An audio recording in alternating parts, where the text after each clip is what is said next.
畫龍點睛。嘿，哇 ，Nelson，好大隻蝦喎喂！啊！呢啲蝦咧，我哋係新鮮蝦嚟嘅。每朝早咧去北塞3點半啊，我哋係喺嗰個蝦檔嗰度隻揀過挑過㗎嚇。我哋呢啲蝦唔係嗰啲雪藏蝦、冷藏蝦嚟㗎，呢啲係新鮮嘅，睇得出㗎你知冇？如果你攞冷藏嚟俾我哋俾咧，梗係呢啲好食啦，係咪？我哋呢個鮮蝦河粉啊，清湯嘅，隻蝦係咁大粒㗎。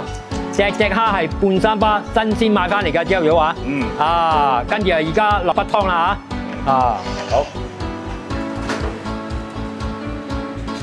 哇！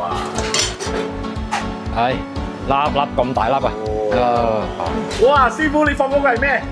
呢啲啊係正宗蝦油啊爆出嚟㗎，係呢啲蝦殼嘅蝦頭嘅爆出嚟嘅呢啫嘛，唔簡單嘅呢啫嘛。係啦，好46平零士嘅沙河粉啊，就今日喺呢度你可以食得到啦。係啦，哇，個湯水真材實料，係嘛？你可以知道咧，由3點幾開始熬出嚟嘅湯底，再加上咧入邊有蝦殼啊，有雞。令我最驚喜嘅咧，就係每日早上咧準備嘅鮮蝦。咁大隻，一碗有4隻，至賣12蚊啊！你一咬落去咧，